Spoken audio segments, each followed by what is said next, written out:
नमस्कार साथियों, मैं हरिओम बीके नामदेव विद्याधन क्लासेस में यूपी पीजीटी एजुकेशन के स्पेशल बूस्टर डोज क्लास में आप सभी का स्वागत करता हूँ। इसके पहले जो महा मैराथन क्लास हुई, उसमें हमने 450 से 500 क्वेश्चन को कवर किया। 6 सवा 6 घंटे हमारी क्लास चली। उस क्लास पर आपके द्वारा दी गई प्रतिक्रिया, आपके समर्थन और आपके प्यार के लिए बहुत-बहुत धन्यवाद। उसी कड़ी को आगे बढ़ाते हुए हम आपको 2 सेशन और उपलब्ध कराएँगे, जिसमें हम आपको 100 क्वेश्चन के 2 सेशंस होंगे, मतलब 100 क्वेश्चन का पहला सेशन और 100 क्वेश्चन का दूसरा सेशन। इस सेशन में आपको एक चीज़ मिलने वाली है कि जो सिलेबस है आपका यूपी पीजीटी एजुकेशन का, उस एजुकेशन के सिलेबस को हम अच्छी तरीके से घोंट के पी जाएँगे। जहाँ-जहाँ से क्वेश्चन बन सकता है, चाहे डेफिनिशन हो, कथन निष्कर्ष के क्वेश्चन हो या कॉन्सेप्चुअल क्वेश्चन हो, उन सबको अच्छी तरीके से कवर करेंगे। और इस सेशन में आपको बिल्कुल नज़र नहीं आएगा कि जो भी चीज़ें हम यहाँ कवर कर रहे हैं, वो जो है कहीं बाहर की हैं। और पूरा सिलेबस हम जो है कवर करेंगे। और अगर ये क्लास आपके पास सही टाइम पे पहुँच गई है ईश्वर की कृपा से, तो इस क्लास को स्किप मत करना, क्योंकि ये क्लास बहुत इम्पोर्टेंट है आपके एग्ज़ाम के लिए। जब ये क्लास आप तक पहुँच रही होगी, तो आपके पास जो मैं अभी ये आपको दे रहा हूँ, तो मैक्सिमम से मैक्सिमम 36 आवर्स का समय आपके पास होगा। और इसके बाद जो आपके पास पहुँचेगी कल, उसके उसमें आपको 24 आवर्स मैक्सिमम से मैक्सिमम 24 आवर्स या इससे कम ही समय आपके पास मिलने वाला होगा। तो इन दोनों ही क्लासेस को अच्छी तरीके से देखिएगा, क्योंकि बहुत मेहनत से मैंने इन क्लासेस को तैयार किया है। तो चलिए फिर शुरू करते हैं आज के सेशन को। पहला क्वेश्चन है आपके सामने, ईश्वर का नाम लेके क्लास को करते हैं शुरू। पहला क्वेश्चन आपके सामने यहाँ पर दिया हुआ है कि दर्शन शास्त्र विज्ञानों का विज्ञान है। दर्शन शास्त्र विज्ञानों का विज्ञान है। यह किसने कहा था? अगस्त काम्टे ने, क्रिस्टे ने, कॉलरिज ने या एरिस्टोटल ने? ये आपके पास ऑप्शन है और आपको समझ के बताना है कि इस दर्शन शास्त्र विज्ञानों का विज्ञान है किसके द्वारा कहा गया था। जो अगस्त काम्टे थे, इनके द्वारा ये स्टेटमेंट दिया गया था। ठीक है, याद रखिएगा, जब भी मैं कोई कंटेंट आपको उपलब्ध कराता हूँ, हमेशा कोशिश करता हूँ कि उसका आंसर हमेशा 100% सही हो। इन केस ह्यूमन एरर की वजह से, टाइपिंग एरर की वजह से अगर कोई गलती हो जाती है, तो आप मुझे अवश्य याद करवाइएगा। और अगर आपको नज़र नहीं आ पाता या कुछ भी है, तो उसके लिए मैं क्षमा प्रार्थी हूँ। चलिए, नेक्स्ट क्वेश्चन आपके सामने है, दर्शन की शाखाओं को उनकी शिक्षण विधियों से सुमेलित करें। आदर्शवाद आपके सामने है ऑप्शन एक, पार्ट 1 में, प्रकृतिवाद, प्रयोजनवाद, यथार्थवाद, करके सीखना, व्याख्यान चर्चा, आत्मा अभिव्यक्ति और अवलोकन या प्रयोग। ये आपके पास इस तरीके के क्वेश्चन दिए गए हैं। अब आपको मैच करके बताना है कि क्या होने वाला है। सभी लोग अपनी प्रतिक्रिया कमेंट सेक्शन में कमेंट करके देते जाइएगा जल्दी-जल्दी, और हम इस क्लास को फिर अगले क्वेश्चन पे आगे बढ़ते चले जाएँगे जल्दी। आइडियलिज़्म की बात हो रही है, तो आइडियलिज़्म में क्या होता होगा, वो आपको बताना है। नेचुरलिज़्म में क्या होता है, प्रयोजनवाद में क्या होता है। नेचुरलिज़्म, प्रयोजनवाद को लेके जो कन्फ्यूज़न था, वो पिछली कक्षा में ख़त्म हो चुका होगा।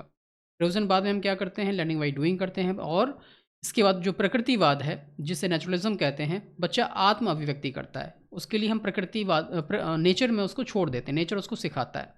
और इसके बाद अगर देखा जाए, तो आइडियलिज़्म है, हम उसको क्या करते हैं, डिस्कशन मेथड के माध्यम से, और जो आपका लेक्चर मेथड उसके माध्यम से उसको सिखाते हैं। यथार्थवाद, जो प्रयोग सिद्ध चीज़ें हैं, जो यथार्थ में दिख रही हैं, वही उसकी सत्य हो जाएँगी। इस तरीके से आप उसको मैच कर लीजिएगा, ऑप्शन नंबर ए इसका राइट आंसर हो जाएगा। चलिए आगे बढ़ते हैं नेक्स्ट क्वेश्चन की तरफ। क्वेश्चन आपके सामने यहाँ पर क्वेश्चन नंबर 3 है, कथन निष्कर्ष टाइप के क्वेश्चन दिए गए हैं। यथार्थवाद भौतिक दुनिया के अध्ययन पर जोर देता है, जैसा वह है। मतलब यथार्थवाद क्या कर रहा है, रियलिज्म जो है, वह जैसा वो दिख रहा है वैसा ही है, इस तरीके की बात कर रहा है। कारण क्या कह रहा है, इसका मानना है कि भौतिक वस्तुएं हमारे मन से स्वतंत्र रूप से मौजूद हैं। आपको बताना, जल्दी से आंसर करके बताइए। तो जो राइट आंसर होगा ऑप्शन नंबर ए। हम फास्ट रिवीजन कराएंगे, जिससे कि आपका और हमारा समय उपयोगी है, और उस कम समय में अच्छी चीज़ें कवर कर ले जाएं। पूर्ण योग शिक्षा, जिसे हम इंटीग्रल एजुकेशन कहते हैं, कि अवधारणा किसके द्वारा प्रतिपादित की गई थी? स्वामी विवेकानंद, अरविंदो, रविंद्रनाथ टैगोर या महात्मा गांधी। जो इंटीग्रल एजुकेशन है, ये जो संबंधित है अरविंदो महोदय से, महर्षि अरविंदो से।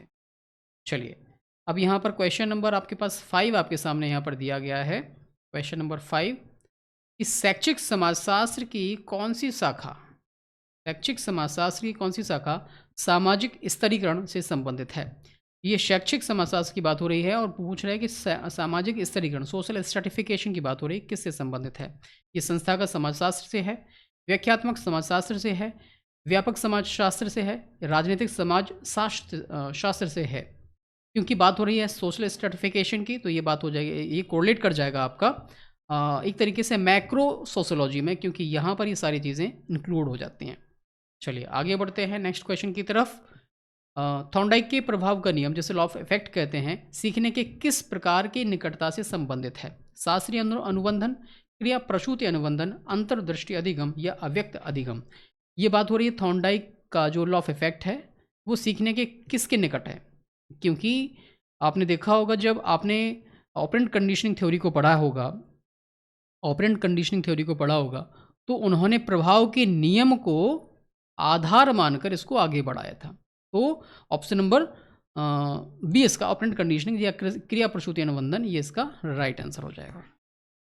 चलिए नेक्स्ट क्वेश्चन की तरफ आगे बढ़ते हैं। क्वेश्चन नंबर 7, बुद्धि स्वयं को नई स्थितियों में समायोजित करने की क्षमता है। आप कहते हो डेफिनेशन नहीं मिलती है सर, डेफिनेशन जो है लेकर आइए जिससे कि थोड़ी सी प्रैक्टिस हो जाए। डेफिनेशन भी मिलेंगे सेशन में आपको। बुद्धि स्वयं को नई परिस्थितियों में समायोजित करने की क्षमता है, यह किसकी परिभाषा है? टर्मैन की, स्टर्न की, बिने की या वेल्स की? देखो डेफिनेशन को रटना ही पड़ेगा, या तो आप किसी भी उसको जो है इस तरीके से याद कर लो कि याद हो जाए, या रट लो। जो स्टर्न महोदय थे, इनका मानना था कि नई परिस्थितियों में समायोजन करने की जो क्षमता है वही क्या है? बुद्धि है। नेक्स्ट क्वेश्चन आपके सामने यहाँ पर दिया गया है, एनपीसी में कोटोसिस का मान क्या होता है? कोटोसिस और आपका स्क्यूनेस को लेके एक नया सेशन मैंने अपना शेड्यूल किया था, पर अभी मैंने उसको प्राइवेट कर दिया है। क्यों कर दिया है? क्योंकि इस समय ज़रूरत है आपके प्रैक्टिस सेशंस की, और मैं चाहता तो उसी को आज कंटिन्यू कर सकता था, लेकिन आपके लाभ के लिए और आपके समय की उपयोगिता को ध्यान में रखते हुए कि इस समय किस चीज़ की आवश्यकता है, तो उसी को ध्यान में रखते हुए उसको सेशन हम आपको 10 तारीख के बाद उपलब्ध करा देंगे। पर अभी ज़रूरी है ये, इसलिए जितना भी आपने पढ़ा उसके आधार पे आप अपना एग्ज़ाम क्वेश्चन के आंसर करते जाइए। 0.263, 3 या आपका 0.50 या 1। कोटोसिस की वैल्यू क्या होती है, क्या मान क्या होता है, ये आपसे पूछ रहे हैं, तो जल्दी से समझ के आंसर कर दीजिए।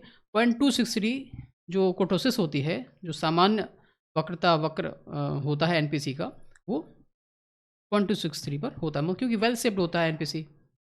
नेक्स्ट क्वेश्चन आपके सामने है, निम्नलिखित में से किसने समस्या समाधान विधि, प्रॉब्लम सॉल्विंग मेथड को प्रयोजनवाद के मुख्य भाग के रूप में महत्व दिया? विलियम जेम्स ने, जॉन डेवी ने, चार्ल्स पियर्स ने, किलपैट्रिक ने? क्योंकि प्रयोजनवादी हैं तो निश्चित तौर पे प्रैग्मेटिज्म को समस्या समाधान के रूप में ऐसे कौन से एजुकेशनिस्ट हैं, शिक्षा शास्त्री हैं, जिन्होंने जो है इसको ऐड किया या उससे जोड़ा? जॉन डीवी जो महोदय हैं, जो कि प्रैग्मेटिज्म को फॉलो करते हैं, ये क्या इन्होंने जो है प्रॉब्लम सॉल्विंग मेथड को इससे मुख्य रूप से इस पर एक तरीके से कह सकते हो बल दिया है। मापन के किस पैमाने को सबसे शक्तिशाली और परिष्कृत माना जाता है? मापन मतलब मेजरमेंट की बात हो रही है, क्योंकि हम स्केल्स को जब पढ़ रहे होते हैं, उसके स्तर को पढ़ रहे होते हैं, तो हमारे पास 4 स्तर आते हैं, nominal, ordinal, interval and ratio. सबसे शक्तिशाली जो होता है वो अंतिम होता है, रेशियो होता है, और जो सबसे निम्न स्तर का होता है वो पहले चरण का होता है, वो होता है आपका नॉमिनल। याद रखिएगा, इसका ऑप्शन नंबर डी इसका राइट आंसर हो जाए। क्वेश्चन नंबर 11 आपके सामने है, निषेधात्मक शिक्षा, जिसे हम कहते हैं नेगेटिव एजुकेशन का जो कॉन्सेप्ट है, वो ये किसके द्वारा समर्थन प्राप्त? हाँ, प्लेटो के द्वारा, रूशो के द्वारा, फ्रेवल के द्वारा, मोंटेसरी के द्वारा। जो निषेधात्मक शिक्षा है ये रूशो के द्वारा दी गई थी, और स्पेशली आप देखोगे रूशो जो है प्रकृतिवाद से संबंधित है, और रूशो ने वहीं पर निषेधात्मक शिक्षा का कॉन्सेप्ट दिया था कि बच्चों को बच्चे ही रहने दो, उनको बुजुर्ग मत बनाओ, उनको उनकी तरीके से जीने दो, वयस्क नहीं बनाना है उनको हमें। बुजुर्ग मतलब वयस्क, वहाँ पर वयस्क शब्द इस तरीके से इस्तेमाल किया गया था। स्पीरमैन के जो जी फैक्टर है वो क्या रिप्रेजेंट करता है? क्या वो विशिष्ट योग्यता को रिप्रेजेंट करता है, सामान्य मानसिक ऊर्जा को रिप्रेजेंट करता है, या समूह कारक को, या संख्यात्मक योग्यता को? क्योंकि जी जो कारक है, जी और एस 2 कारक थे जिन्होंने स्पीरमैन के द्वारा दिए गए थे बुद्धि के। अब ये जो जी कारक था वो सामान्य मेंटल एनर्जी या एबिलिटी को ये दर्शा रहा होता है।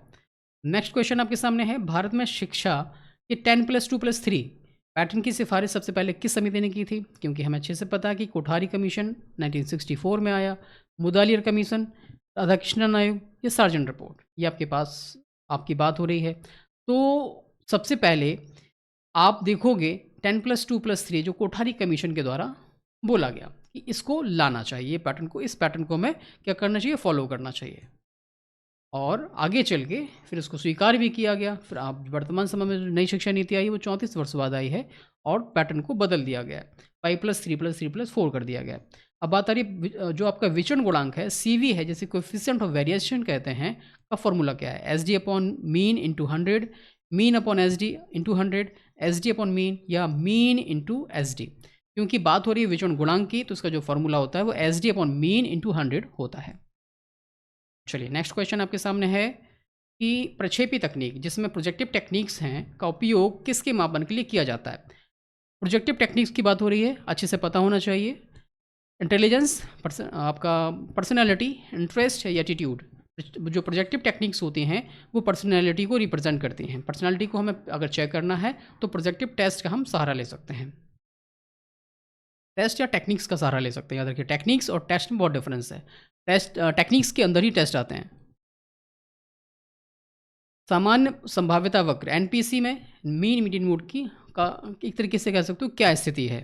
अलग अलग होते हैं, सभी शून्य पर के बराबर होते हैं, एक ही बिंदु पर होते हैं, या हमेशा सकारात्मक रहते हैं। जो कि एनपीसी बेल शेप्ड होता है, तो जो आपका एक तरीके से कह सकते हो कि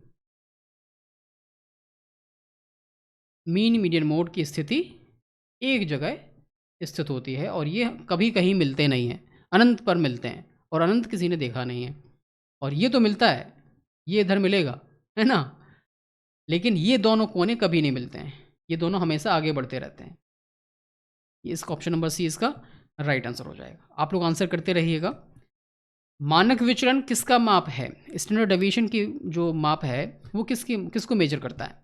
सेंट्रल टेंडेंसी को, विचलनशीलता को, जिसे वेरिएबिलिटी कहते हैं, या डिप्रेशन कहते हैं, डिस्प्रेशन कहते, सॉरी, प्रसार जिसे कहते हो आप, या सहसंबंध सार्थकता। क्योंकि हम वेरिएबिलिटी की बात करते हैं तो वेरिएबिलिटी में स्टैंडर्ड डेविएशन आ जाता है। मापन के किस पैमाने में एब्सोल्यूट ज़ीरो होता है? Nominal, ordinal, interval, ratio.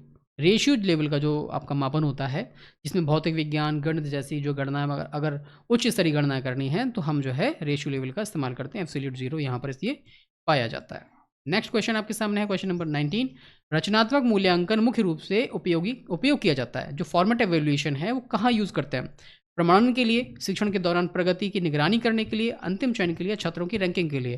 क्योंकि हमें एक शिक्षक के जो सबसे ज़्यादा नज़दीक एवेल्यूएशन होता है वो होता है आपका फॉर्मेटिव एवेल्यूएशन, क्योंकि बच्चों के साथ मिलके बच्चों की कमियों को दूर हमें करना होता है। तो फॉर्मेटिव एवेल्यूएशन क्या करता है? शिक्षण के दौरान काम करता है। और जो समेटिव एवेल्यूएशन होता है, बच्चे का सब कुछ हो चुका है, अब उसको प्रमोट करना है, नहीं करना है, ग्रेडिंग से संबंधित ये सारी काम जो होते हैं वो आपके समेटिव एवेल्यूएशन में चले जाते हैं। नेक्स्ट क्वेश्चन आपके सामने यहाँ पर दिया हुआ है, अभिप्रेरणा के आवश्यक पदानुक्रम सिद्धांत का प्रतिपादन किसने किया? जो बात हो रही है hierarchy of need of motivation, जो नीड थ्योरी ऑफ मोटिवेशन की बात हो रही है, मोटिवेशन के अंतर्गत जो हायरार्की दी गई है वो जो है किसके द्वारा दी गई? हर्ट्जबर्ग के द्वारा, मैक्लेलैंड के द्वारा, अब्राहम मैस्लो के द्वारा, या आपका एक तरीके से हल के द्वारा?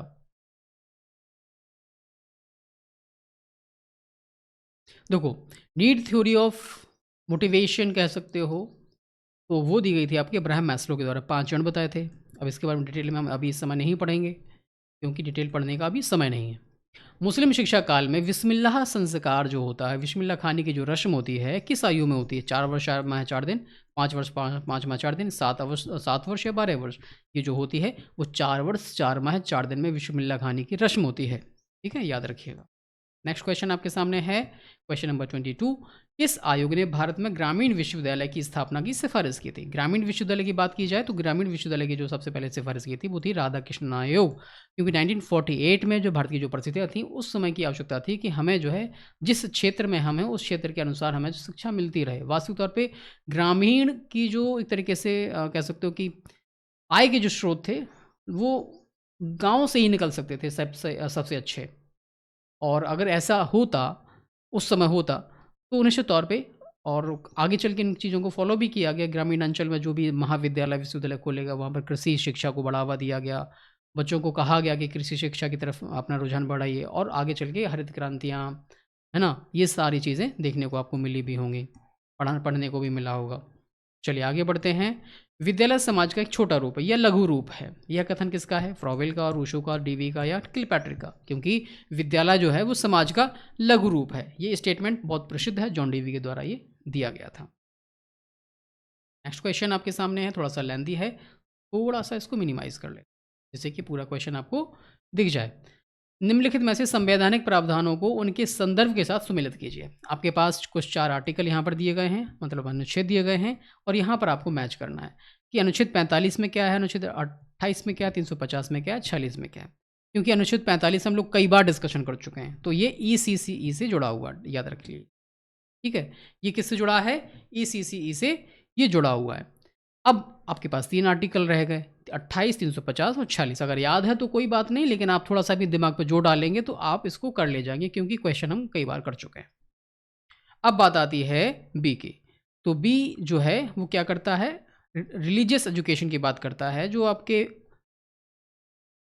संविधान में ये बात कही गई है। इसके बाद आप देखेंगे सी में, सी 350 से क्या कहता है? मातृभाषा में निर्देश की बात करता है और 46 जो है वो आपका वीकर सेक्शन के लिए एजुकेशन की बात करता है। चलिए आगे बढ़ते हैं नेक्स्ट क्वेश्चन की तरफ। ये भी लेंदी है, ये थोड़ा और लेंदी है, इसको थोड़ा-सा और छोटा कर देते हैं। आप स्क्रीन को थोड़ा-सा ज़ूम कर लेना क्योंकि अगर मैं थोड़ा इसको ज़ूम नहीं, अगर मैं ज़ूम आउट ज़ूम इन नहीं करूँगा इसको, तो आपको दिखाई ही नहीं देगा।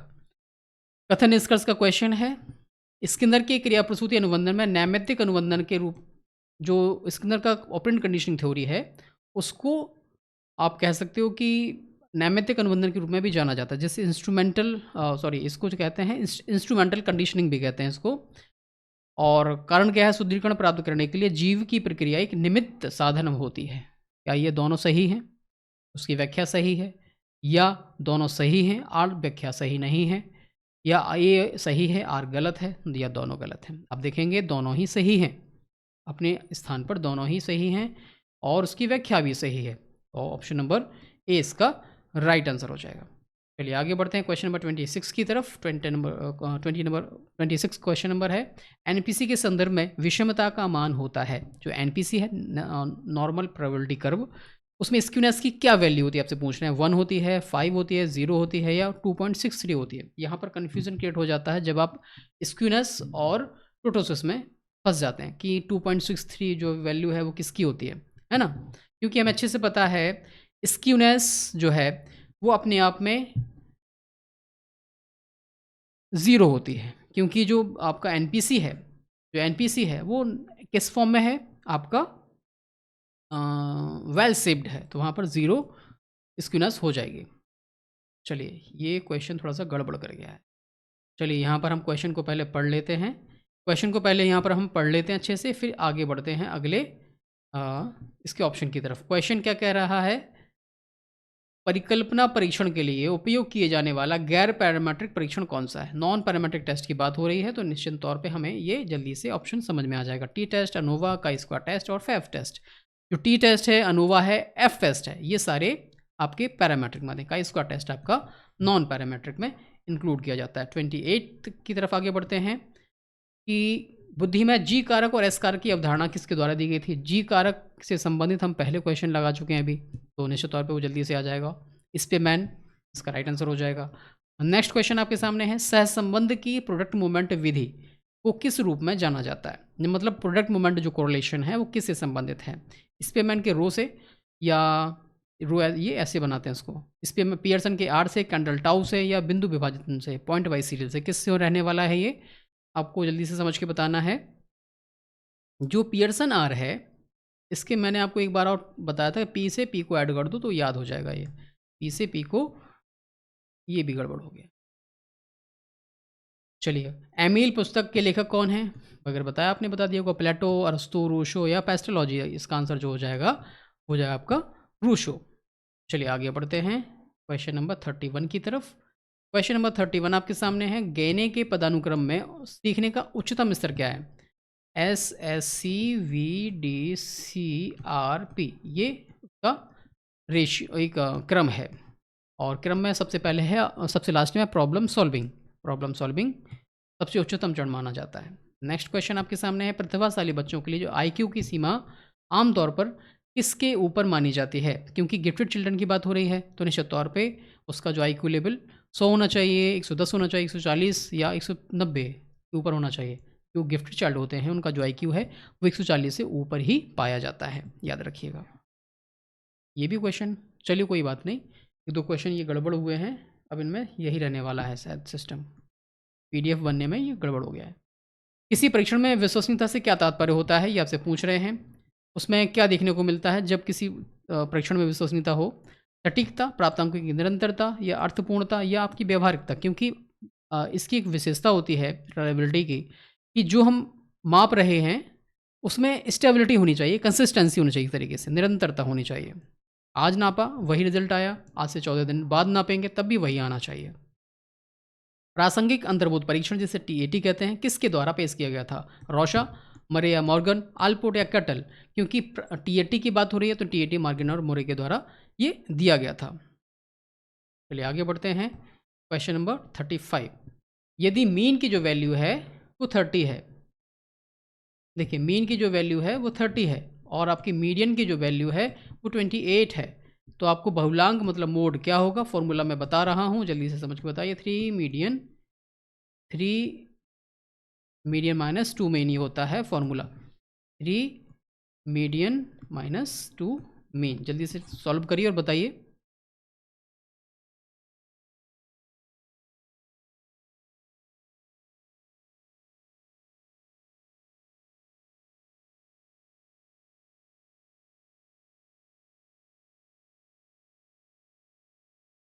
यही हुआ, ये हो जाएगा 60 और ये बचेगा आपका 24, ये इसका 24 टिक हो जाएगा। चलिए आगे बढ़ते हैं नेक्स्ट क्वेश्चन की तरफ।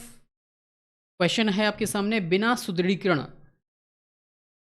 के एसआर सिद्धांत का समर्थन किसके द्वारा किया गया था? मतलब बगैर रेनफोर्समेंट दिए एसआर का समर्थन ऐसे कौन से मनोवैज्ञानिक हैं जिन्होंने समर्थन किया? वो थे थॉर्नडाइक थे, पैवलो थे, गुथरी थे या हल थे? क्योंकि हम बात कर रहे हैं बिना रीइंफोर्समेंट के, तो गुथरी जो महोदय थे इन्होंने इनका समर्थन किया था और अपने सिद्धांत में भी इस बात को कही थी। राष्ट्रीय शिक्षा नीति 2020 का लक्ष्य स्कूली शिक्षा में 100% सकल नामांकन अनुपात जिसे जीईआर कहते हैं प्राप्त करना है। क्या कब तक? 25 तक, 30 तक, 35 तक या 40 तक? क्योंकि ये बात की गई है स्कूली शिक्षा को लेकर, तो स्कूली शिक्षा के लेकर जो बात की गई है वो कही गई है 2030 तक हम जो है 100% कर ले जाएंगे और 50% हायर एजुकेशन के लिए 35 तक कर ले जाएंगे, जहाँ तक मुझे याद है। ठीक है, चलिए आगे बढ़ते हैं। एक सामान्य वितरण के कुर्टोसिस को किसके द्वारा दर्शाया जाता है? हम नॉर्मली जो दिखता है वो कर ले जाते हैं, लेकिन जब मैंने इस क्वेश्चन को समझा और सर्च किया तो थोड़ा सा कुछ और रिजल्ट निकल के आया। केयू तो हम सभी जानते हैं, केयू से उसको प्रदर्शित करते हैं, सिग्मा से नहीं करते। G2 कभी सुना नहीं है क्योंकि नॉर्मली हम लोगों को इतना डिटेल में नहीं पढ़ाया गया। ये एकदम सत्य है, क्योंकि क्योटोसिस को अप्लाई करना, स्क्विनास को अप्लाई करना नहीं बताया जाता है, आपको पढ़ा दिया जाता है, आप आगे बढ़ जाते हो, वैसे ही क्वेश्चन आते हैं, सॉल्व कर ले जाते हो। क्वेश्चन मतलब थ्योरी में भी जब आप अपना एमएड कर रहे थे, एम एजुकेशन कर रहे थे या पीएचडी भी कर रहे थे, पीएचडी तो चलो ठीक है, अगर आप कहीं अप्लाई कर रहे हो तो आप थोड़ा आपने किया भी होगा, लेकिन नॉर्मल यूनिवर्सिटीज़ में या कहीं पर भी नहीं पढ़ाया जाता क्योंकि इतना डिटेल में चैप्टर होता ही नहीं है। लेकिन जब मैंने इसको पढ़ा तो मुझे इसका जो राइट आंसर लगा वो लगा ए और सी, मतलब इसको के से भी प्रदर्शित करते हैं और G2 से भी प्रदर्शित करते हैं। G2 से प्रदर्शित हम जो है क्यों करते हैं, इसका मीनिंग इन्होंने मुझे बताया था। चलिए फिर, लेकिन अभी मैं इसको बाद में डिस्कशन कर लूँगा जब मैं क्योटोसिस की क्लास आपको दूंगा तब, ठीक है। अभी इतना ही सफिशिएंट है जो मैंने आपको बता दिया है। प्रयोगात्मक अनुसंधान में किस चर में हेरफेर किया जाता है? जो एक्सपेरिमेंटल रिसर्च आप कर रहे हो और किसी एक वेरिएबल में आप जो है मैनिपुलेशन करना चाहते हो तो किस में करोगे? आपका dependent variable, independent control variable या इंटरवेनिंग वेरिएबल, मध्यवर्ती चर, किस में करने वाले हो? क्योंकि हम बढ़ते हैं आईवी से डीवी की तरफ, तो निश्चित तौर पे इंडिपेंडेंट वेरिएबल को ही हम जो है मैनिपुलेट करेंगे और उसका प्रभाव देखेंगे डिपेंडेंट वेरिएबल। नेक्स्ट क्वेश्चन आपके सामने है, अधिगम अक्षमता जो आपका लर्निंग डिसेबिलिटी है, शब्द का प्रयोग सबसे पहले किसने किया था, ये आपसे पूछ रहे हैं। सैमुअल क्रिक के द्वारा, स्किनर के द्वारा, पियाजे या टर्मन के द्वारा। सैमुअल क्रिक जो महोदय थे, इनके द्वारा सबसे पहले अधिगम अक्षमता जो वर्ड है उसको लाया गया था, या उसको कह सकते हो कि बताया गया था। अब हम बात करते हैं अभिक्रमित अनुदेशन की बात, जिसे प्रोग्राम्ड इंस्ट्रक्शन कहते हैं, कि जनक किसे माना जाता है। प्रोग्राम्ड इंस्ट्रक्शन जब आप बीएफ स्किनर को पढ़ रहे होगे तब आपने इसको पढ़ा होगा, या फिर आईसीटी को पढ़ा होगा तब भी आपने इसको पढ़ा होगा, कि ये जो है बीएफ स्किनर के द्वारा इसको दिया गया था। लेकिन आगे बढ़ते हैं क्वेश्चन नंबर 42 की तरफ। गेने की अधिगम सोपानिकी में जो नियम अधिगम है से ठीक पहले कौन सा स्तर आता है। आपको पूरा चार्ट याद होना चाहिए कि किस लेवल पे क्या क्या आता है, जो मैंने अभी आपको बताया था, S S C, B D C, R और पी। अब ये नियम मतलब रूल लर्निंग, ये रूल लर्निंग यहाँ पर आ रही है। ठीक इस पहले कौन सा आता है, ये यहाँ पर बात हो गई है। अब यहाँ पर जो बात हो गई वो है आपका कॉन्सेप्ट लर्निंग, है ना। कॉन्सेप्ट लर्निंग, कॉन्सेप्ट लर्निंग ये आपका राइट आंसर हो जाएगा। ये है आप, और ये वाला जो सी है ना, ये चेन लर्निंग है। नेक्स्ट क्वेश्चन आपके सामने 43 की सूची 1 और सूची 2 दिया गया है। सांख्यिकी पहली सूची में, दूसरे में उसका विवरण है। मीन, मीडियन मोड और स्टैंडर्ड डेविएशन, इसमें हम क्या कोरिलेट करता है ये आपको बताना है। Mean point of 15th percentile, median measures of variability, arithmetic average, most frequent score, ये आपको जल्दी से कोरिलेट कर देना है, क्या इसमें आता है।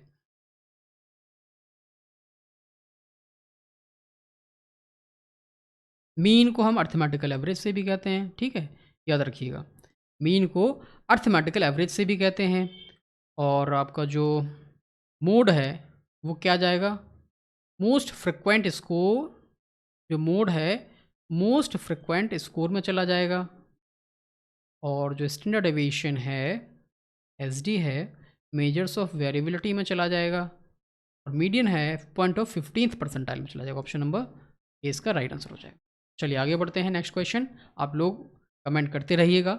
अभी थोड़ा सा कमेंट को मैं इग्नोर करूँगा, इग्नोर मतलब अभी नहीं देखूंगा, क्योंकि हमें जल्दी से कवर करना है, ठीक है। लेकिन आप आंसर करते रहिएगा। आंसर करने से होगा ये कि जब भी कोई आपके सामने क्वेश्चन आएगा और इन केस कोई गलत हो गया और मैंने जो आपको आंसर बताया वो आप कभी भूलोगे नहीं। गलत आंसर होने के बाद कभी नहीं भूलते, और आप सही अप्लाई कर रहे हो, सही आंसर दे रहे हो, तो वो तो कभी गलत होने से रहा। चलिए आगे बढ़ते हैं क्वेश्चन नंबर 44 की तरफ। कथन इस कारण आपके सामने दिए गए हैं। एक सामान्य संभाव्यता वक्र, एक सामान्य संभाव्यता वक्र आधार रेखा के प्रति अनंत स्पर्शी होता है, ठीक है। वक्र कभी भी एक्स अक्ष को नहीं छूता, क्योंकि यह अनंत तक फैला होता है। बिल्कुल सही बात है। इसका मतलब है जो बोथ, मतलब A and R are true and R is correct explanation. Option number A इसका राइट आंसर हो जाएगा। 45 क्वेश्चन है आपके सामने। निम्नलिखित में से कौन सा एक नॉन पैरामीट्रिक परीक्षण है। टी टेस्ट है, एफ टेस्ट है, का स्क्वायर टेस्ट है, पियर्सन आर है। यार आपका नॉन पैरामीट्रिक टेस्ट का स्क्वायर टेस्ट हो जाएगा। चलिए आगे बढ़ते हैं क्वेश्चन नंबर 46 की तरफ। राष्ट्रीय शिक्षा नीति 2020 किस पिछली नीति का स्थान लेती है। 1968, 86, 1992 या 2005, क्योंकि यहाँ पर बात आई है पिछली शिक्षा नीति। 1986 में यह शिक्षा नीति, दूसरी जो शिक्षा नीति थी उसको लाया गया था। इसके बाद उसमें थोड़ा सा संशोधन किया गया था, जो कि 1992 में किया गया था। वो वास्तविक तौर पर शिक्षा नीति नहीं मानी जाती, इसलिए 86 को ही हम इस पर टिक करेंगे। नेक्स्ट क्वेश्चन आपके सामने यहाँ पर है, मध्यमान की मानक त्रुटि। मध्यमान की जो मानक त्रुटि है, जिसे एसईएम कहते हैं, कि गणना किस सूत्र से की जाती है। सिग्मा अपॉन एन, ये थोड़ा सा गड़बड़ हो रहा है। सिग्मा अपॉन एन से करते हैं, या आपका एन अपॉन सिग्मा से करते हैं, मतलब सिग्मा अपॉन एन से करते हैं, या एन अपॉन सिग्मा से करते हैं, या सिग्मा अपॉन एन स्क्वायर से करते हैं, या 2 अपॉन एन से करते हैं। सिग्मा स्क्वायर, ये हो जाएगा सिग्मा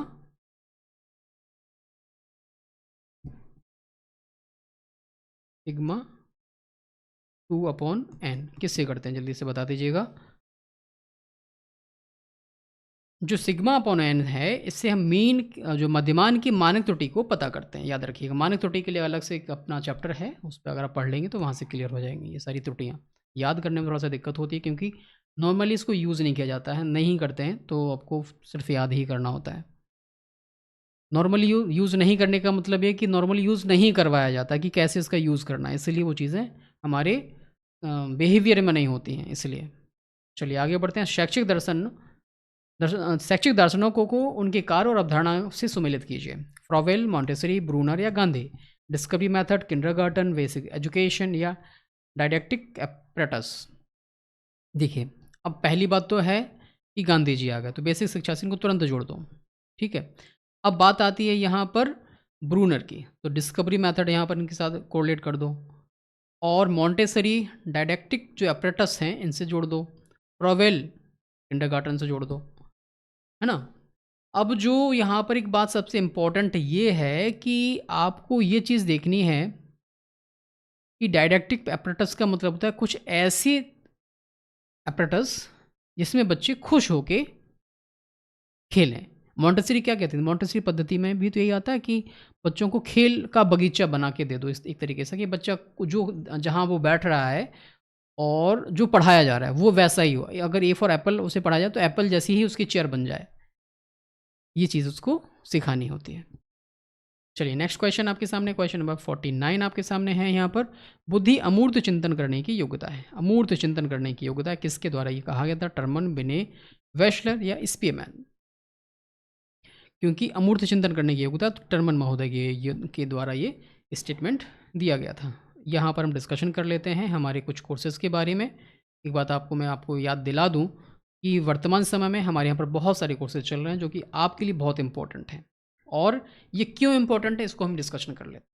सबसे पहली बात तो ये कि यूपी पीजीटी एजुकेशन के जितने भी अभ्यर्थी हैं और अभी आपके पास 36 आवर्स का टाइम है, तो मैं आपको रिकमेंड करूँगा कि आपको 3700 प्लस वन लाइनर क्वेश्चन का हमारा ई बुक ये जरूर ले लेना चाहिए, क्योंकि ये फास्ट रिवीजन में आपकी बहुत मदद करेगा। 3700 क्वेश्चन अगर एक बार लाइन से आप पढ़ ले जाएंगे एक बार भी, तो जो रिवीजन आप मोटी मोटी किताबों से नहीं कर पा रहे होंगे वो इससे कर लेंगे।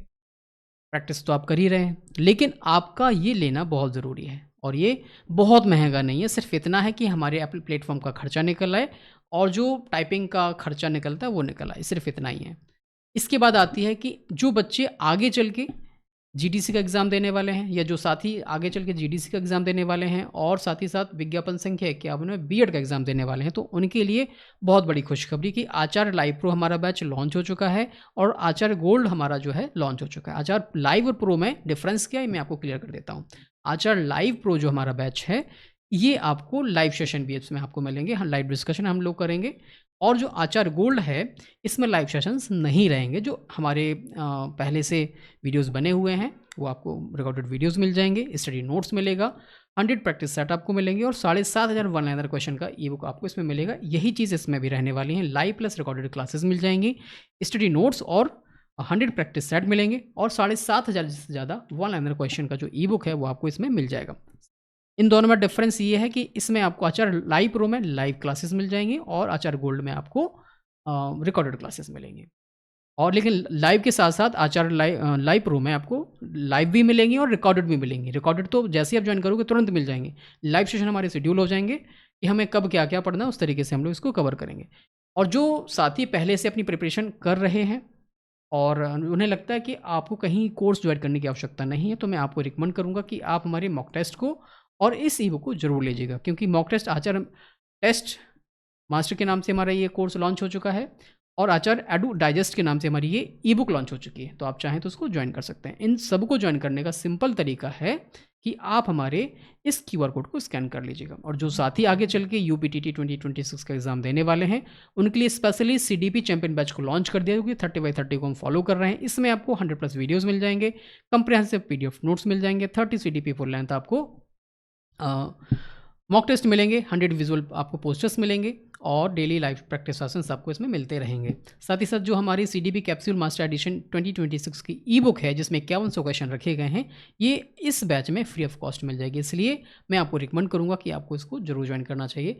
लेकिन विद्याधन क्लासेस आपको जरूर डाउनलोड कर लेना चाहिए, क्योंकि यहाँ पर आपको सारा कंटेंट एजुकेशन का ही मिलने वाला है, याद रखिएगा। और एप्लीकेशन को डाउनलोड करने के 3 माध्यम हैं। पहला जो मैंने यहाँ क्यूआर कोड दे रखा है, दूसरा डिस्क्रिप्शन में मैंने लिंक दे दिया है, लिंक पर क्लिक करेंगे तो एप्लीकेशन पे पहुँच जाएँगे। तीसरा है कि आप सीधा गूगल प्ले स्टोर पे जाइए और विद्याधन क्लासेस लिखिए। जैसे आप लिखेंगे सर्च बार में तो आपको हमारा ये जैसे आप सर्च बार पे क्लिक करेंगे तो आपको यहाँ पर हमारे इस तरीके का विद्याधन क्लासेस का लोगो दिख जाएगा। आप उस पर वहाँ से इंस्टॉल कर सकते हैं एप्लीकेशन को। कोई भी क्वेरी कोर्स से रिलेटेड है तो 7905411550 पर आप हमसे संपर्क कर सकते हैं। चलिए क्वेश्चन नंबर 50 आपके सामने यहाँ पर दिया हुआ है कि एक एनपीसी में प्लस माइनस 1 सिग्मा के बीच शामिल क्षेत्र क्या होता है, की वैल्यू क्या होती है। एक तरीके से पूछ रहे हैं 68.26 है, 95.44 है, 99.73 है या 50% है। क्या इसकी वैल्यू होगी, प्लस माइनस 1 सिग्मा की जो वैल्यू होती है 68.26 होती है। आगे बढ़ते हैं, चलिए आगे बढ़ते हैं हम लोग। क्वेश्चन नंबर 51 है, टी स्कोर की गणना के लिए निम्नलिखित में से कौन सा सूत्र सही है। अगर मैं टी स्कोर की गणना करनी है तो टी बराबर होता है 50 + 10Z। ऑप्शन नंबर ए इसका राइट आंसर हो जाएगा। नेक्स्ट क्वेश्चन, क्वेश्चन नंबर 52 आपके सामने है। सूक्ष्म शिक्षण एक तकनीक है जिसका उपयोग किया जाता है छोटे बच्चों को पढ़ाने के लिए, शिक्षण कौशल को विकसित करने के लिए, छोटे समूह को पढ़ाने के लिए, उपचारात्मक शिक्षण के लिए। जब हमें टीचिंग बिहेवियर को स्किलफुल बनाना होता है तो एक तरीके से शिक्षण कौशल को विकसित करने के लिए हम जो है माइक्रो टीचिंग का यूज़ करते हैं। नेक्स्ट क्वेश्चन आपके सामने यहाँ पर दिया हुआ है कि निम्नलिखित में से आईक्यू श्रेणियों को उनके प्रसार के साथ सुमेलित कीजिए। एक तरीके से आपके पास 2 सारणियाँ होंगी, उसको मैच करना है। मूर्ख, औसत, प्रतिभाशाली और मंद बुद्धि। प्रतिभाशाली आपको पहले हम क्वेश्चन कर चुके हैं अभी कि 140 प्लस इसका आईक्यू लेवल होना चाहिए। औसत का 90 से 110 के बीच में होता है और जो आपका मंद बुद्धि है वो आपका जाता है 80 से 90 में और जो मोरोन है वो जाता है आपका 50 से 70 में। ठीक है, ऑप्शन नंबर ए इसका राइट आंसर हो जाएगा।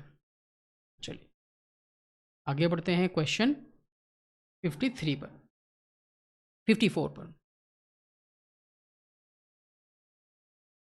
कारण कथन है आपके सामने, उपलब्धि परीक्षण के विषय वस्तु वैधता के लिए विषय वस्तु वैधता आवश्यक है। यह सुनिश्चित करता है कि परीक्षण के प्रश्न संपूर्ण पाठ्यक्रम सामग्री का प्रतिनिधित्व करते हैं।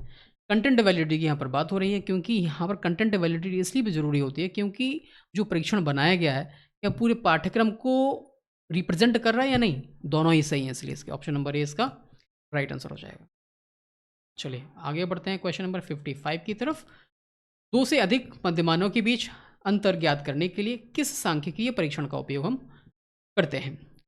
2 से अधिक की बात हो रही है तो हमारे पास 4 ऑप्शन हैं, टी टेस्ट, अनोवा या F test, chi square test या आपका मध्यांक परीक्षण।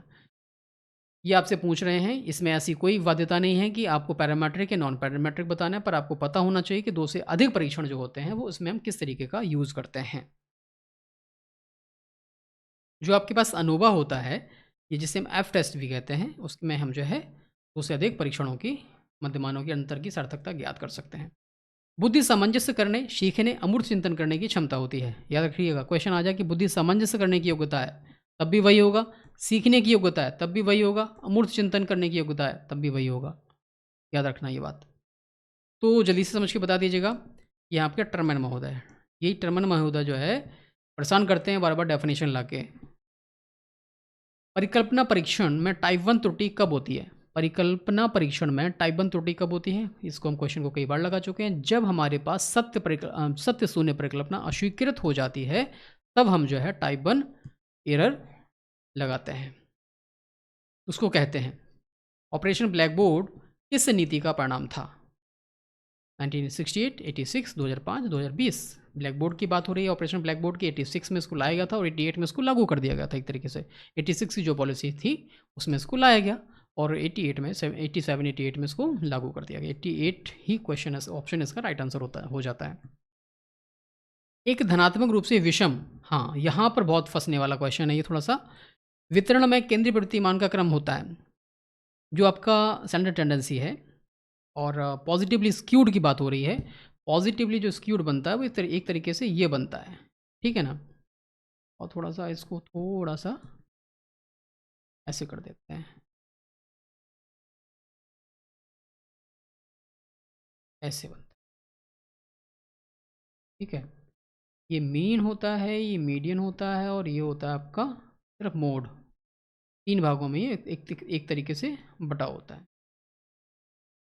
अब यहाँ पर इसमें ये आपको ये सबसे पहले ये क्लियर होना चाहिए, जो आपकी मीन की वैल्यू है, जो आपके मीन की वैल्यू है, वो कैसी है? Mean is greater than mode.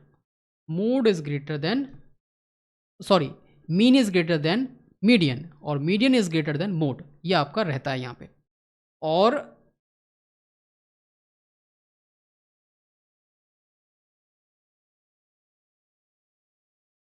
इसका मतलब क्या हो गया?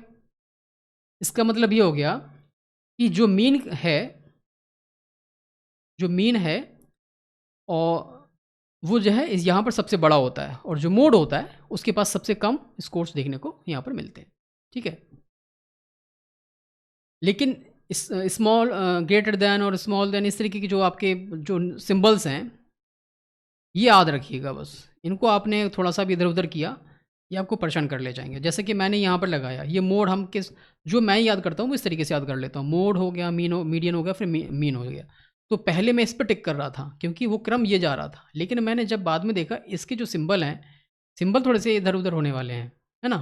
तो सिंबल को थोड़ा-सा समझना होगा। सिंबल का मतलब क्रम बदल दिया उन्होंने, सिंबल वही लगा दिए। तो ऑप्शन नंबर ए इसका, क्योंकि mean is greater than median, median is greater than mode, या मोड इज़ लेस देन अपने आप में median, median is less than mean. चलिए नेक्स्ट क्वेश्चन की तरफ आगे बढ़ते हैं। जो खोज अधिगम है, डिस्क्रिप्टिव लर्निंग विधि पर किसके द्वारा बल दिया जाता है? जो खोज अधिगम जिसे डिस्क्रिप्टिव लर्निंग कहते हैं, वो किसके द्वारा इस पर बल दिया गया? B F. Skinner, Jerome Bruner, David Ausubel या जीन प्याजे? जो जेरोम ब्रूनर थे, इन्होंने इस पे खोज विधि पर बल दिया था। नेक्स्ट क्वेश्चन आपके सामने है, मानक विचलन के संबंध में संभाव्य त्रुटि का मान क्या होता है? संभाव्य त्रुटि की बात हो रही है, पीई की बात हो रही है, प्रॉब्लम एरर की बात हो रही है, प्रोबेबल एरर की बात हो रही है स्टैंडर्ड डिवीएशन में। तो प्रोबेबल जो एरर होती है, आप देखेंगे 0.6745, 50, 1.96, 2.58, ये तो हो ही नहीं सकते, क्योंकि ये जो है अलग चीज़ें हैं। ये होगा आपका 0.6745। ये आप एक बार थोड़ा सा ये समझ लीजिए कि आपको ये याद करके रखना है। लिप्जिग में मनोविज्ञान की पहली प्रयोगशाला स्थापित की गई, किसके द्वारा? विलियम जेम्स के द्वारा, विलियम बुंड के द्वारा, सिगमंड फ्राइड के द्वारा, जी.वी. वॉटसन के द्वारा। विलियम बुंड के द्वारा 1879 में इसकी स्थापना की गई थी। संविधान का कौन सा अनुच्छेद अल्पसंख्यकों की शिक्षा की बात करता है? 21, 30, 45 या आपका 15? जो अल्पसंख्यकों की जो शिक्षा है, वो आपका अनुच्छेद 30 करता है, याद रखिएगा। चलिए आगे बढ़ते हैं क्वेश्चन नंबर 64 की तरफ। क्वेश्चन नंबर 64 कहता है कि निम्नलिखित में से मनोवैज्ञानिकों को उनकी पुस्तकों के साथ सुमिलित करें। थॉर्नडाइक, स्किनर, ब्रूनर और डीवी की बात यहाँ पर हो रही है। और यहाँ पर दूसरी साइड आप देख रहे हो, पुस्तक दी गई the process of education, educational psychology, the behaviour of organism and democracy and education. John Dewey महोदय के जो कहने थे, उनकी जो पुस्तक का नाम था, वो था आपका डेमोक्रेसी एंड एजुकेशन, ठीक है। थॉर्नडाइक जो महोदय थे, इनकी पुस्तक का नाम था एजुकेशनल साइकोलॉजी। और अब बचते हैं स्किनर और ब्रूनर। स्किनर महोदय जो थे the behaviour of organism, Bruner जो थे द प्रोसेस ऑफ एजुकेशन, इसके राइट आंसर हो जाएंगे। नेक्स्ट क्वेश्चन की तरफ आगे बढ़ते हैं। क्वेश्चन नंबर 65 आपके सामने दिया गया है कि समावेशी शिक्षा का अर्थ क्या होगा? विकलांगों के लिए विशेष विद्यालय, क्षमता की परवाह किए बिना सभी बच्चों के साथ एक ही कक्षा, या education only for girl child, या vocational education. Option number B इसका राइट आंसर हो जाएगा। नेक्स्ट क्वेश्चन आपके सामने यहाँ पर दिया हुआ है, शिक्षा में अहम तत्व आइदो संबंध की जो अवधारणा है, वो किसके द्वारा दी गई थी? मार्टिन बुबर के द्वारा, पाउलो फ्रेडे के द्वारा, इवान इलिच के द्वारा, या रविंद्रनाथ टैगोर के द्वारा। ये आपके पास 4 ऑप्शन हैं। और अहम तत्व की यहाँ पर बात हो रही है कि अहम तत्व का जो कॉन्सेप्ट है, वो किसके द्वारा लाया गया था? मार्टिन बुबर के द्वारा लाया गया था। लेकिन एक बात ध्यान रखनी, ये आपके अभी अपने सिलेबस में नहीं है एक तरीके से, तो थोड़ा सा इग्नोर भी कर सकते हो। नेक्स्ट क्वेश्चन, मतलब हमें तो अभी तक नहीं मिला, ये पहली बार क्वेश्चन हमने देखा। अव्यक्त अधिगम लेटेंट लर्निंग किसके द्वारा दी गई थी? दी गई अवधारणा है, जो लेटेंट लर्निंग है, हल के द्वारा, टॉलमैन के द्वारा, कॉलर के द्वारा या कुफ्का के द्वारा। टॉलमैन महोदय ने इस कॉन्सेप्ट को दिया था, लेटेंट लर्निंग की बात इन्होंने कही थी। अब बात आती है नैक की। जो नैक है, किस संगठन के द्वारा एक स्वायत्त निकाय है, ऑटोनोमस बॉडी के रूप में ये उससे संबंधित है। NCERT, AICT, UGC, NCT. जो यूजीसी है उसके अधीन एक तरीके से कह सकते हो एक स्वायत्त निकाय है ये। फॉर्मूला है क्या, जेड स्कोर का सूत्र क्या होता है, x upon m into sigma, m minus x upon sigma, sigma upon x m या x plus m upon sigma. जो इसका फॉर्मूला है एक्स अपॉन एम, इसका सिग्मा इसकी वैल्यू हो जाएगी। 71 आपके सामने क्वेश्चन दिया गया है और पूछा गया कि शिक्षा जीवन की सामाजिक निरंतरता है, यह किसने कहा था, जॉन डीवी ने, अरिस्टोटल ने, कांट ने या स्पेंसर ने। ये जो शिक्षा जीवन की सामाजिक निरंतरता है, जो किसने कहा था, जल्दी से समझ के बता दीजिएगा।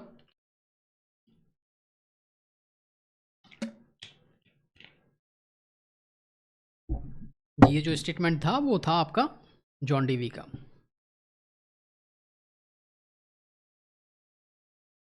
परीक्षण की आंतरिक निरंतरता, इंटरनल कंसिस्टेंसी की यहाँ पर बात हो रही है कि जांच करने के लिए विश्वसनीयता का उपयोग किया जाता है। T test, split half reliability, parallel form reliability या इंटर।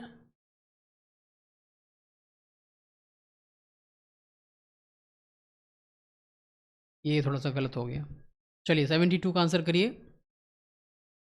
अगर हमें आंतरिक संगति की पता करना है तो हम कर सकते हैं स्प्लिट हाफ रिलायबिलिटी के माध्यम से इंटरनल कंसिस्टेंसी को हम पता कर सकते हैं। स्प्लिट हाफ रिलायबिलिटी के माध्यम से हम इसकी जानकारी प्राप्त कर सकते हैं।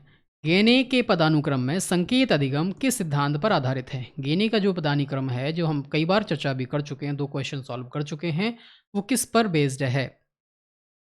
संकेत अधिगम जो है, जैसे सिग्नल लर्निंग कहते हैं, वो किस पर बेस्ड है। Operant conditioning, classical conditioning, insight learning, trial learning, trial and error, sorry. तो जल्दी से समझ के बताइए। ये होगा आपका क्लासिकल कंडीशनिंग से। क्लासिकल कंडीशनिंग और आपका सिग्नल लर्निंग है, वो अपने आप में कोरिलेट हैं, कोरिलेट करते हैं। 75 शिक्षा शास्त्र पर, जैसे पैडागोजी कहते हैं, शब्द ग्रीक भाषा से लिया गया है, जिसका क्या अर्थ होता है, to teach the child, to lead the child, to understand the child, to discipline the child. ये आपको बताना है, समझ के बताइए, जल्दी से बताइए।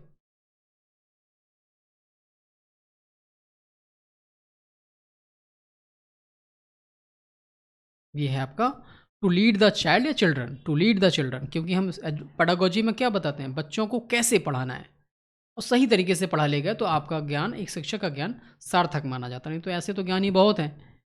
एनपीसी हमेशा होता है कैसा, bi modal, uni modal, multi modal, या आपका असिमेट्रिकल, क्योंकि सिमेट्रिकल भी होता है और यूनी मॉडल भी होता है, बैल शेप्ड होता है। तो ये ऑप्शन नंबर बी इसका राइट आंसर हो जाएगा। नेक्स्ट क्वेश्चन 76 है, शिक्षण की प्रोजेक्ट विधि, प्रोजेक्ट विधि किस दर्शन पर आधारित है। आइडियलिज्म, प्रैग्मेटिज्म, नेचुरलिज्म या रियलिज्म। क्योंकि प्रोजेक्ट विधि है वो जॉन डीवी से रिलेटेड है और जॉन डीवी संबंधित है प्रयोजनवाद से। इस तरीके से आप कोरिलेट करके ही क्वेश्चन को सॉल्व कर ले जाया करिए। 77 है, dyslexia, dysgraphia, dyscalculia, dyspraxia. Math ability, reading ability, writing ability, motor skill. Dyspraxia, motor ability, dyslexia या डिसकैलकुलिया को पहले कैलकुलेट कर दो कैलकुलेशन से, मैथ डिसेबिलिटी ये इससे हो गया। और डिसलेक्सिया रीडिंग एबिलिटी, और डिस्प्रैक्सिया ये आपकी राइटिंग एबिलिटी। क्या मैं सही हूँ?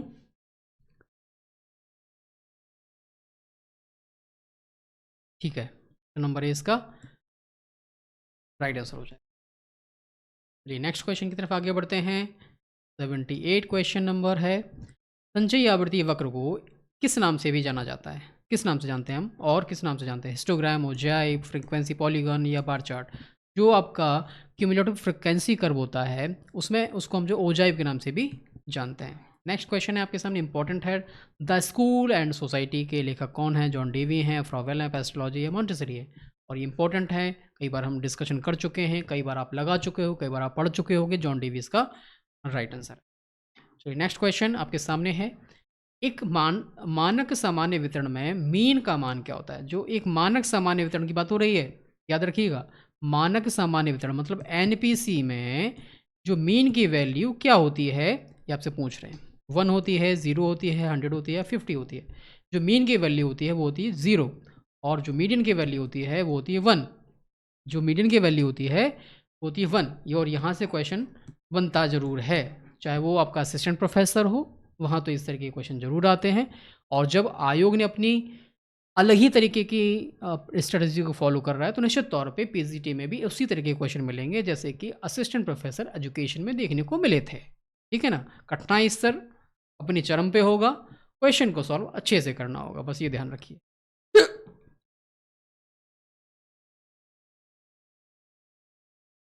अनुच्छेद 21 किस संशोधन अधिनियम के द्वारा जोड़ा गया था? 21 की बात हो रही है।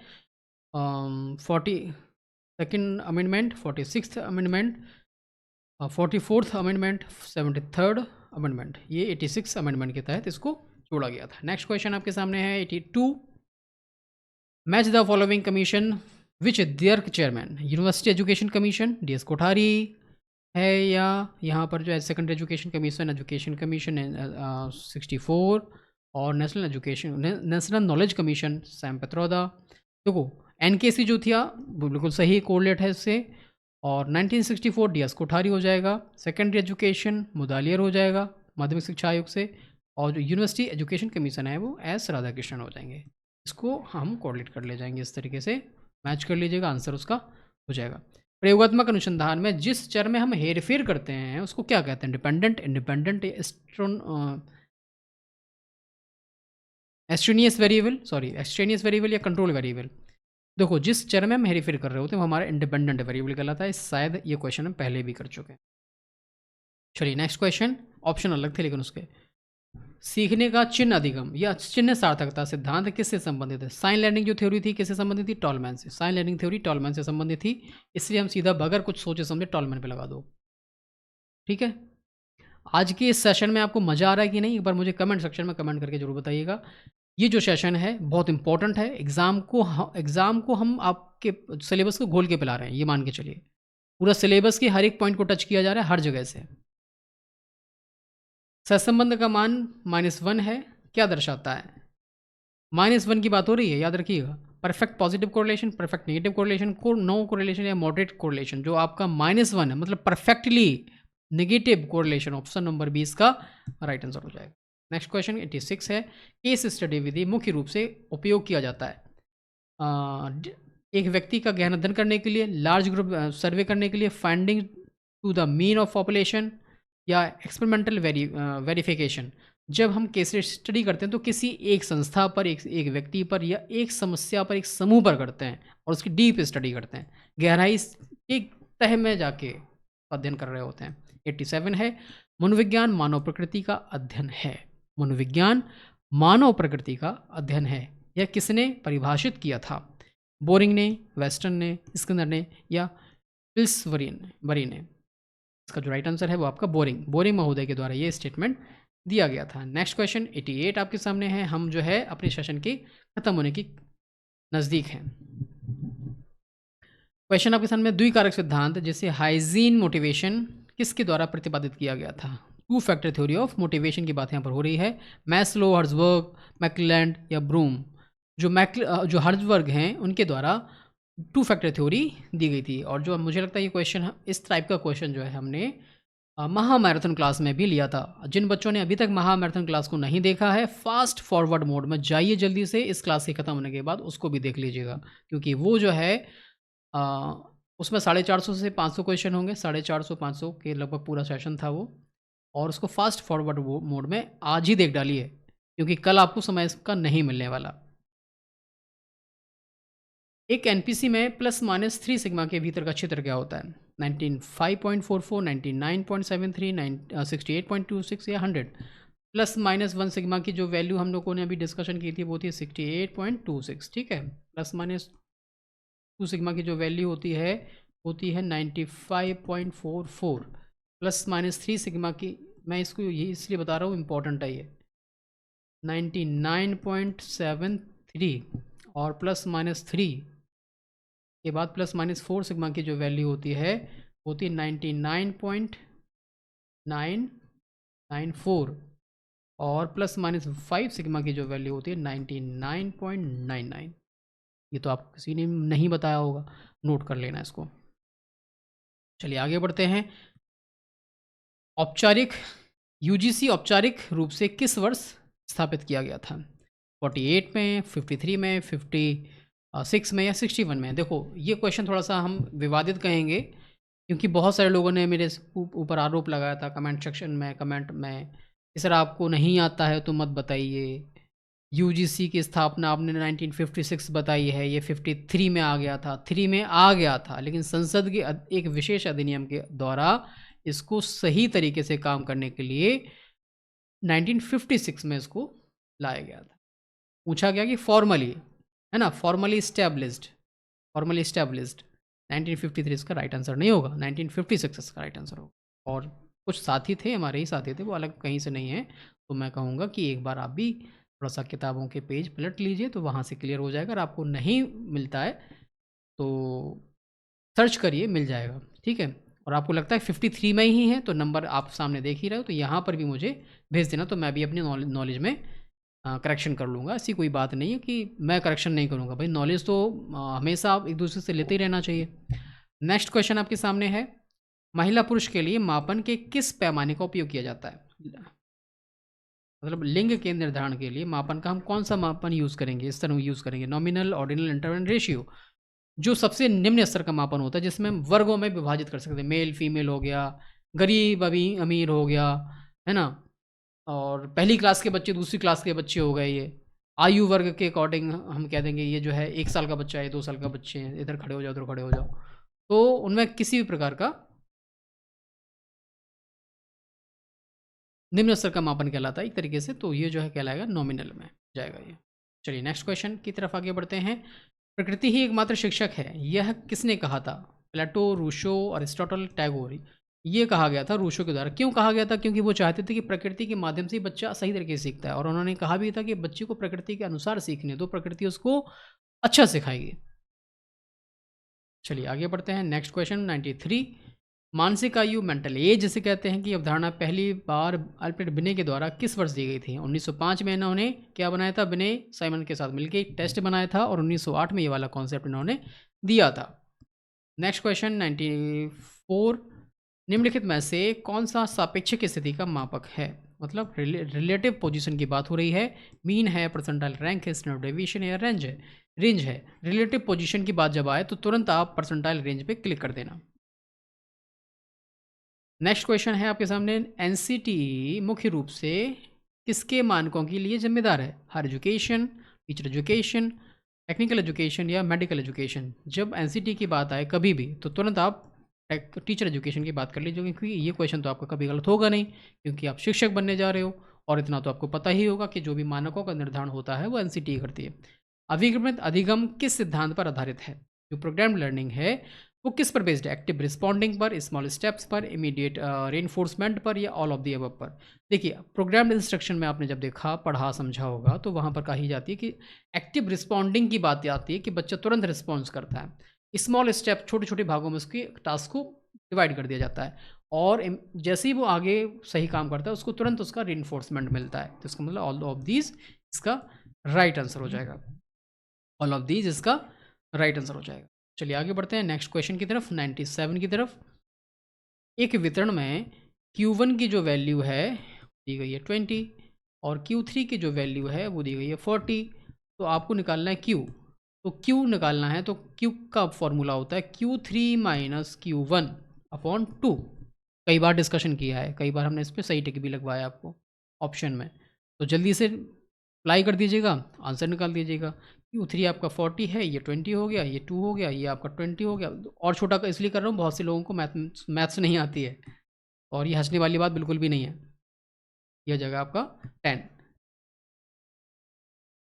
यशपाल कमेटी 1993 का जो शीर्षक था वो आपको बताना क्या था? All education for all, learning without burden, quality in education, या वोकेशनलाइजेशन इन एजुकेशन? जो बिना बोझ की शिक्षा था, ये इनका शीर्षक था उनकी रिपोर्ट का। नेक्स्ट क्वेश्चन है आपके सामने, बुद्धिलब्धि शब्द किसके द्वारा गढ़ा गया था? बुद्धिलब्धि जो शब्द है किसके द्वारा गढ़ा गया था? बिनेट के द्वारा, विलियम स्टन के द्वारा, टर्मन के द्वारा, या गाल्टन के द्वारा? जो बुद्धिलब्धि है, आईक्यू है, वो गढ़ा गया था स्टन के द्वारा, लेकिन टर्मन महोदय ने इसको आगे बढ़ाया था। टर्मन महोदय ने इसको आगे बढ़ाया था। चलिए आज के सेशन का अंतिम क्वेश्चन और हम लोगों ने शतक मार दिया है आज और आप लोगों को मज़ा आ गया होगा निश्चित तौर पे। चलिए, शिक्षा का लक्ष्य एक संतुलित व्यक्तित्व का निर्माण करना है। इसका समर्थन किसने किया? शिक्षा का लक्ष्य संतुलित व्यक्तित्व का निर्माण करना है, इसका समर्थन किसने किया था? फ्रायड, जुंग, एडलर या आपका अल्पोर्ट? ये जो कहा गया था, वो कहा गया था जुंग के द्वारा। जुंग महोदय जो थे, उन्होंने कहा था कि शिक्षा का जो लक्ष्य है, वो एक संतुलित व्यक्तित्व का निर्माण करना है। आशा है कि आज का ये सेशन बहुत उपयोगी रहेगा आप लोगों के लिए। एक बार मैं एक रिमाइंडर के तौर पे आपको इन चीज़ों के बारे में और बता देता हूँ। जो भी साथी आगे चल के हमारे साथ प्रिपरेशन करना चाहते हैं, तो जाइए सबसे पहले विद्याधन क्लासेस ऐप को डाउनलोड कर लीजिएगा, क्योंकि यहाँ वहाँ पर आपको ये सारे कोर्सेज़ मिलेंगे। इसमें यूपी पीजीटी एजुकेशन का ई बुक बाइलिंगुअल है, आप लोगों को अभी ले लेना चाहिए, क्योंकि ये ई बुक है जो आपके फास्ट रिवीजन में मदद करेगा बहुत ज़्यादा। स्ट्रांगली रिकमेंडेड है ये बात मैं इसलिए कह रहा हूँ क्योंकि बहुत मेहनत से इस पूरे सिलेबस के क्वेश्चंस को मैंने वन लाइनर फॉर्म में बाइलिंगुअल तैयार किया है ना? तो जाइए सबसे पहले और इस ई बुक को ले लीजिएगा।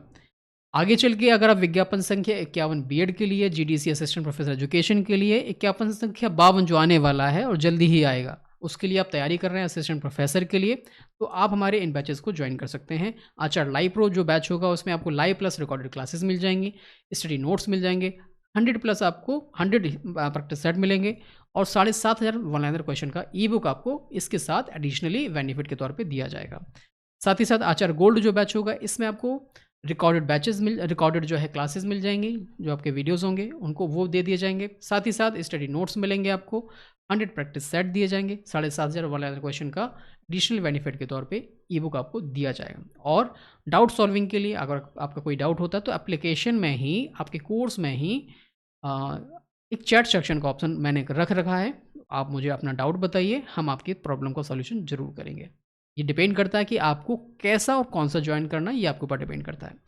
और जिन साथियों ने पहले कहीं कोर्स को ज्वाइन कर लिया है या सेल्फ स्टडी करना चाहते हैं, सिर्फ प्रैक्टिस सीरीज़ लेना चाहते हैं और कुछ फास्ट रिवीजन के लिए कुछ अच्छा स्टडी मटेरियल लेना चाहते हैं, तो आप हमारे आचार टेस्ट मास्टर सीरीज़ को और आचार एडुक डाइजेस्ट ई बुक को आप जरूर ज्वाइन कर लीजिएगा, क्योंकि ये आपकी स्टडी को और भी ज़्यादा बूस्ट अप मिलेगा यहाँ से। जो साथी आगे चल के यूपी टीईटी का एग्ज़ाम देने वाले हैं और सीडीपी की प्रिपरेशन के लिए परेशान हो रहे हैं, लेकिन मैं आपको बता दूं सीडीपी का हमारा जो टारगेट है 30/30, और इस टारगेट को हम पूरा करेंगे 100 plus videos, high quality videos के माध्यम से।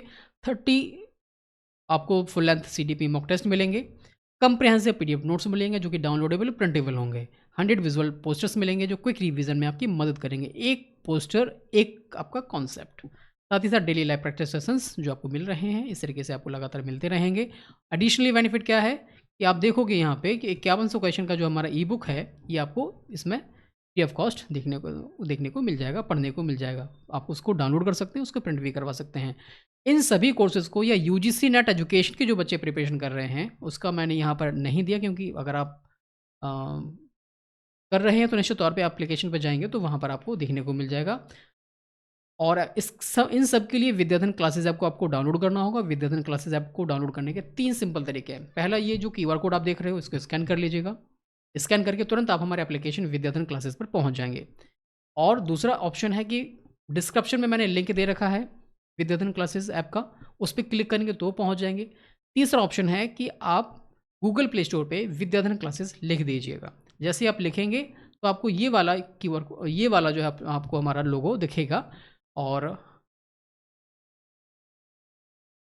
उससे वहाँ पर आप इंस्टॉल कर लीजिएगा, तो आप हमारे एप्लीकेशन पे पहुँच जाएंगे। ठीक है, तो ये सिंपल 3 तरीके हैं, इससे आप हमारे एप्लीकेशन तक पहुँच जाएंगे और हमारे एप्लीकेशन के माध्यम से सारी स्टडी आप अपनी आगे की तैयारी कर सकते हैं। निश्चित तौर पे आने वाले समय में बहुत सारी वैकेंसीज आने वाली हैं, पहले से ही अनाउंसमेंट हो गई है हर जगह से, टीजीटी पीजीटी हो या आपका प्राइमरी की भी हो, प्राइमरी जूनियर की भी कुछ बात कही जा रही है, और साथ ही साथ हायर एजुकेशन की वैकेंसी आनी ही आनी है, प्रिंसिपल्स की वैकेंसीज आनी है। जो भी बच्चे साथी जो प्रिंसिपल के लिए एलिजिबल हैं, वो अपनी तैयारी आपको स्ट्रॉन्ग करके रखिएगा। जैसे जो पहले आपका सिलेबस था उसको तो बनाए रखिएगा, और आगे चल के जो नया सिलेबस अगर आता है तो उसके अकॉर्डिंग आप थोड़ा सा मॉडिफाई कर लीजिएगा। आज का ये सेशन आपको कैसा लगा, कमेंट सेक्शन में कमेंट करके मुझे ज़रूर बताना, क्योंकि आपके द्वारा दी गई प्रतिक्रिया हमारे लिए बहुत इंपॉर्टेंट होती है। और जैसा आपने मुझे समर्थन महामैराथन क्लास में दिया था, वैसा ही आप हमारे साथ आपको ये कंटेंट आपको मिलता रहेगा। क्वालिटी कंटेंट ही हम आपको विद्याधन क्लासेस पर उपलब्ध कराते हैं, क्योंकि हमारा उद्देश्य ही है विद्याधन, क्योंकि विद्या ही अपने आप में सर्वोपरि धन मैंने माना है।